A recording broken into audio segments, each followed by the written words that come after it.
futuro está repleto de promessas. Com o tempo, aprendemos a confiar no futuro para receber as suas respostas. Hoje eu trouxe para compartilhar com vocês o depoimento de um médico abortista. Casos que a vida conta, com Shirlene Soares Campos.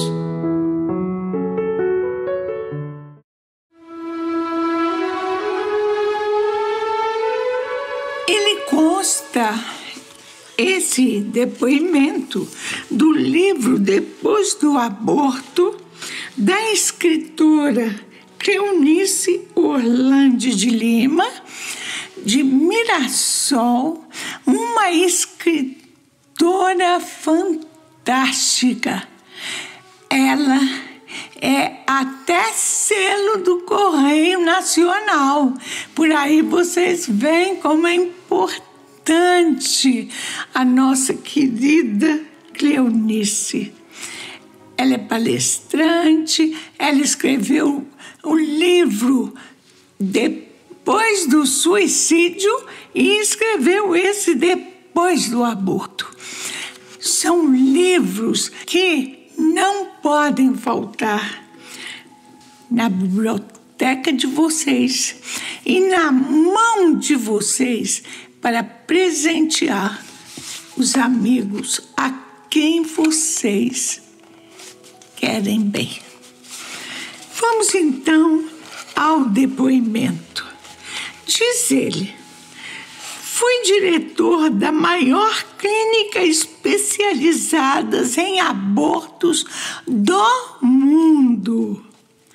Fui membro fundador da Associação Nacional a Favor do Aborto, cujo objetivo era conseguir do governo dos Estados Unidos uma lei que permitisse o aborto.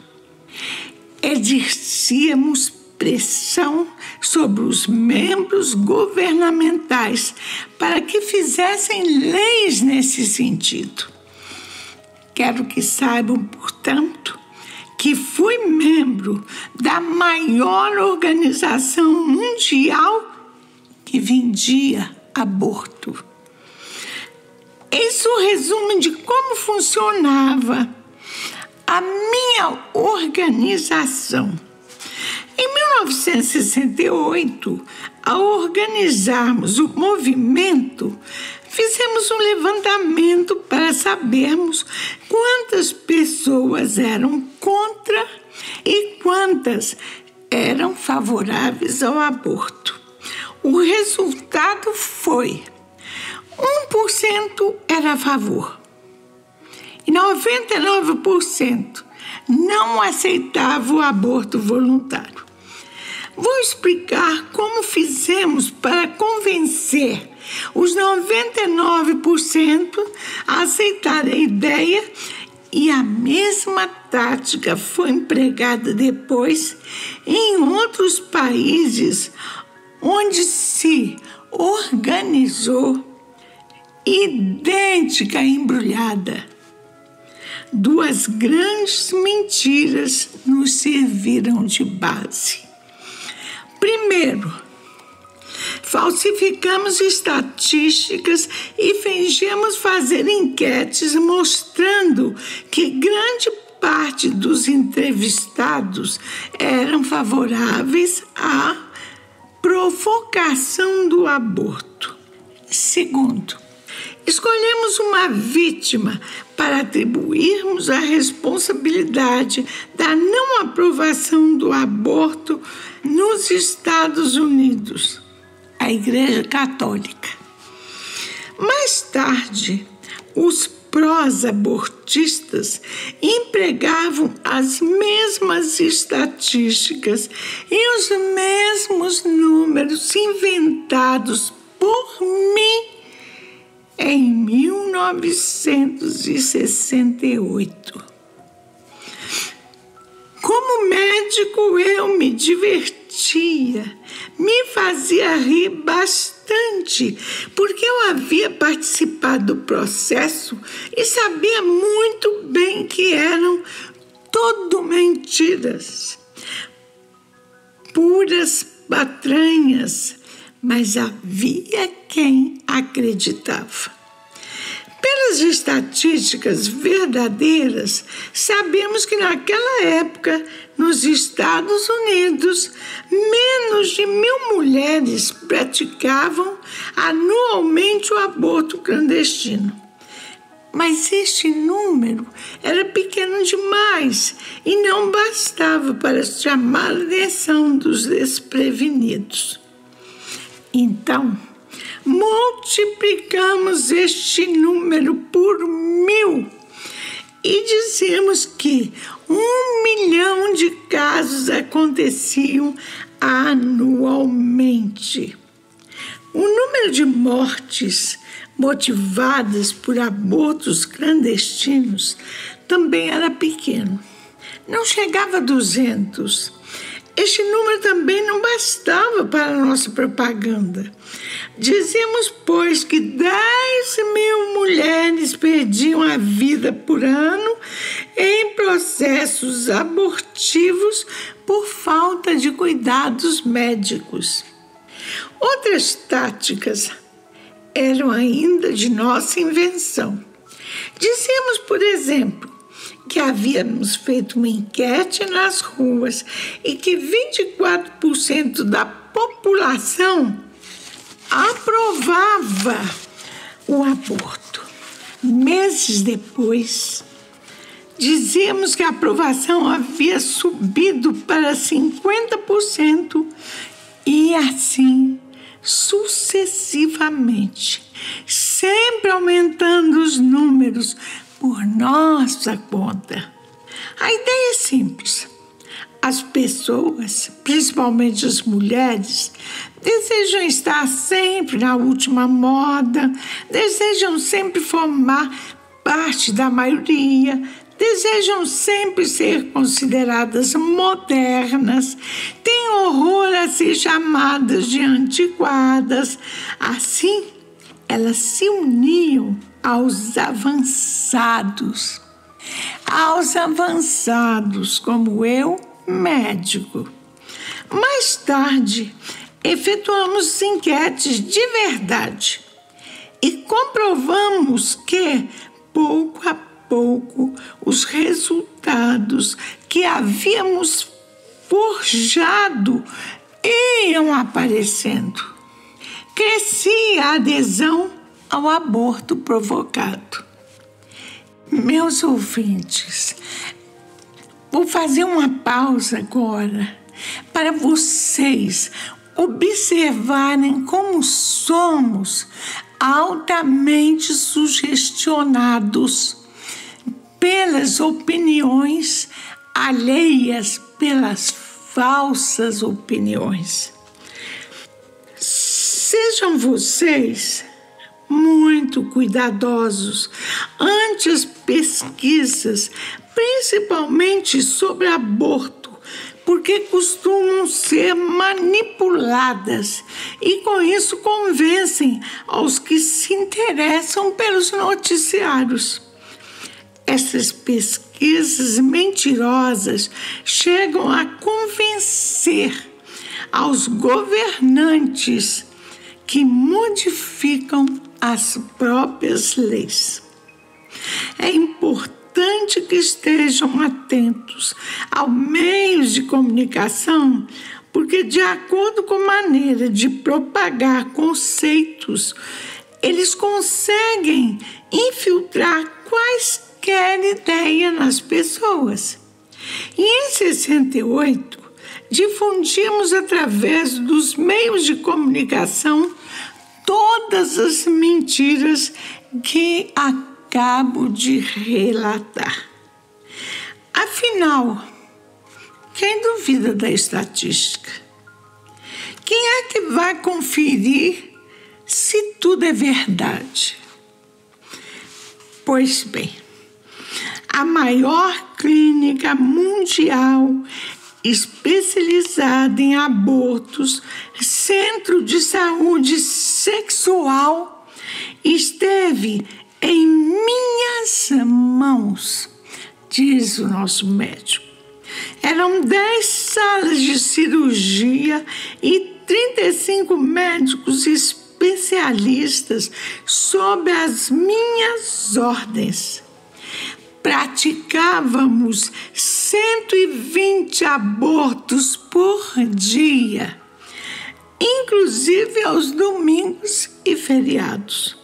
Só no dia de Natal não trabalhávamos. Confesso que enquanto a clínica esteve sob minhas ordens, foram praticados mais de 60 mil abortos, sendo que pelo menos 5 mil foram realizados por mim, pessoalmente. Em setembro de 1972, eu me afastei da clínica porque tinha outros compromissos a cumprir. Mas, para mim, aqueles anos de trabalho me trouxeram uma experiência sem precedentes. E ainda hoje me pesam no coração os remorsos pelo que fiz, como uma vergonhosa lápide mortuária. Lembro-me que os médicos que trabalhavam comigo, apesar de bem remunerados, também não se sentiam à vontade.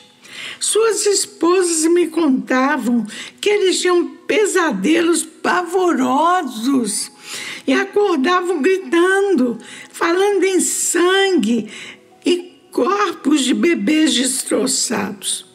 Alguns dos meus auxiliares bebiam muito, outros passaram a se drogar e vários deles tiveram de fazer longos tratamentos psiquiátricos. As enfermeiras também, muitas delas se tornaram alcoólatras e outras tiveram de abandonar o trabalho, afetadas por grandes perturbações nervosas. Esta, meus ouvintes, é parte da confissão do Dr. E. Nathanson no Congresso Internacional, no Colégio dos Médicos em Madrid, na Espanha. Este médico, para melhor impressionar as futuras clientes e silenciar talvez a própria consciência, resolveu filmar um aborto.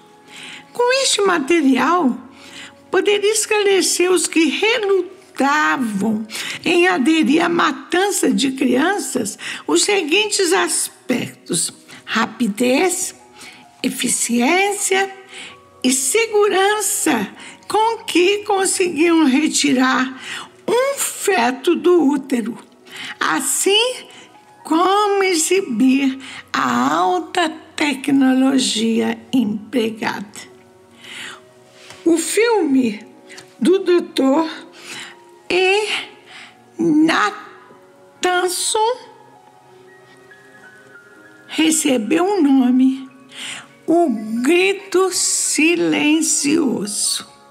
Mostraria o interior do útero e os meios usados para destroçar e sugar a criança de dentro dele.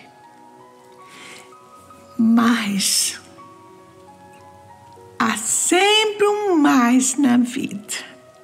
A filmagem funcionou ao contrário, porque ele próprio, o médico, ficou impressionado com o que viu. E a partir deste filme, que ele queria afirmar e confirmar o aborto, ele se posicionou contrário, radicalmente contra o aborto. E passou a exibir a filmagem, tentando assim convencer as mulheres a não praticá-lo. O grito silencioso. Vocês não podem deixar de assistir. Para melhor comentar sobre o filme, eis este depoimento de uma senhora chamada Graciela Fernandes Raineri. Viu o filme O Grito Silencioso, apresentado pelo Dr. Nathanson, famoso médico ex-abortista norte-americano.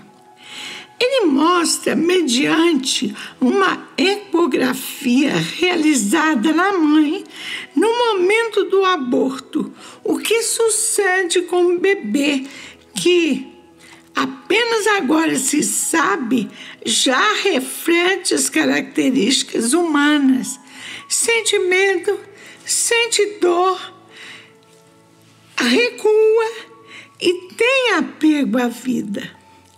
Ao ver o filme, acreditei ser meu dever divulgá-lo, pois o mundo tem obrigação de saber o que realmente sucede num aborto provocado. O filme começa mostrando o bebê antes da operação abortiva. Neste caso verídico, o bebê estava com 12 semanas, ou 13 meses de vida. Ele tinha movimentos calmos, se mexia lentamente, colocava de vez em quando o polegar na boquinha, parecia bem à vontade, num ambiente tranquilo, na segurança do útero materno.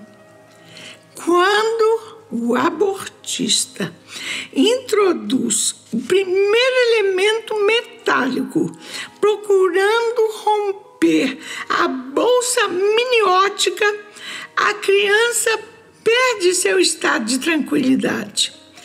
Os aparelhos registram aceleramento das suas batidas cardíacas e movimentos nervosos e perfeitamente conscientes. O pequeno ser muda de lugar, desviando-se do instrumento cirúrgico. A bolsa é rompida e é introduzido um outro aparelho, espécie de aspirador. Neste estágio, nenhum instrumento tocou ainda o bebê. No entanto, ele pressente que algo anormal e terrível está para lhe acontecer, porque agora muda de lugar num ritmo enlouquecido, para os lados e para cima, em busca de segurança, no desejo de fugir ao aparelho e livrar-se de sua ação. Quando o metal está quase para tocá-lo, o feto encolhe todo o corpinho e sua boca se abre desmesuradamente, como se quisesse gritar. Aquela boquinha com aquele grito silencioso dentro do útero. O instrumento de aspiração alcança seus pezinhos e os arranca. Arranca os pezinhos, mas o bebê ainda está vivo. Ela se debate, mas seus pedaços vão sendo destroçados, puxados, arrancados, sugados em grande velocidade. Em menos de 1 minuto, resta apenas a cabeça, que não passa pelo aparelho. Um outro instrumento parecido a uma pinça gigante é introduzido no útero. A cabecinha é presa, triturada, transformada em pedaços e também é retirada. São os últimos requisitos daquele que, pouco antes, era um ser humano tranquilo.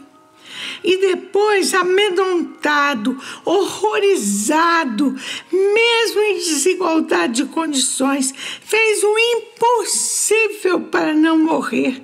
E no último momento, abriu a boca ao máximo, num grito, com o objetivo, talvez, de pedir auxílio. Auxílio a quem? Ao doutor Nathanson. Eu, pessoa humana, que posso gritar, expressar minha vontade, empresto hoje minha voz a todos estes pequeninos que, ao serem mortos, quiseram gritar, implorar pela vida, abrindo a boca, porém ainda não tinham voz.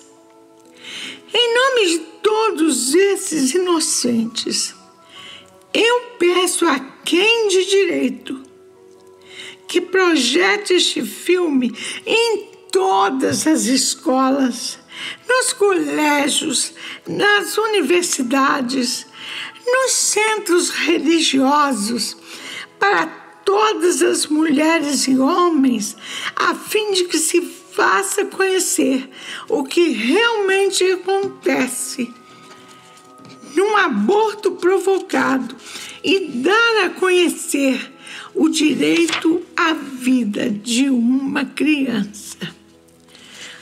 O filme, O Grito Silencioso. Agora, para vocês, meus ouvintes, sei que é chocante. Sei que uma pessoa que praticou aborto,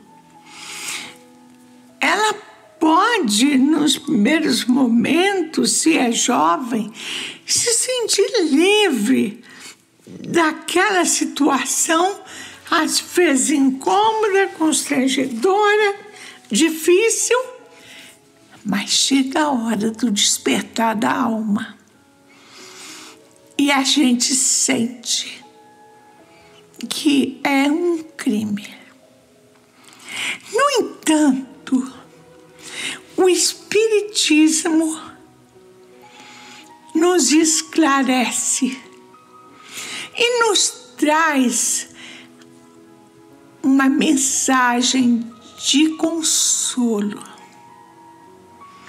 Porque se uma mulher que abortou, se ela tiver condição de ter mais filhos, esse que ela abortou, se ela aceitar o retorno dessa criança, se ela aceitar o retorno da gravidez, esse espírito que foi retirado pelo aborto pode voltar à vida no seu útero e pisando na terra, começando a correr com seus passinhos inseguros. Pode sim sugar leite onde bate o coração. Agora, se já não pode mais ter outro filho, se era saudável, claro que está excluído os abortos que às vezes são necessários. Por deficiência física, nunca aborte uma criança porque ela tem síndrome de Down ou porque ela já tem paralisia cerebral. Olha, no solar, no meu solar, Quantas crianças poderiam ter sido abortadas? Me entregaram essas crianças? Sim. Mas olha essas crianças, como são felizes, como são amadas por tantas senhoras e moças, como são amadas por uma cidade inteira. Não aborte quando disserem que a criança é portadora de qualquer deficiência física. Deixe-a nascer. Deixe ela receber esse choque da matéria necessária para o seu espírito. E às vezes é um restinho de prova. É um restinho pequenininho de prova. Não pratique o aborto delituoso, porque você acha que não chegou a hora, porque acha que é consequência de alguma situação que você não quer enfrentar. Não faça o aborto. Deixe a vida fluir. E se você já praticou abortos, se você não tem mais condição de ter filhos, ajude crianças, ajude, ame os filhos dos outros, ajude crianças, instituições de crianças desamparadas, enxovaizinhos para as mães pobres que paupérrimas aceitaram a gravidez.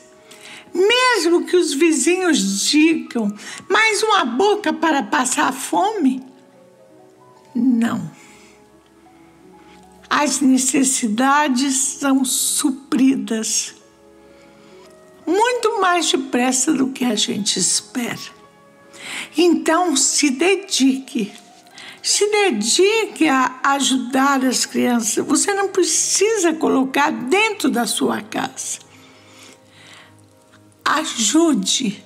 Existem muitas formas de ajudar criança, amparando-os onde quer que estejam. Na miséria, nas comunidades, nos enxovaizinhos. É tanta coisa que se pode fazer pelas crianças. Façam isso e digam não ao aborto, mesmo que a lei diga sim. E agora,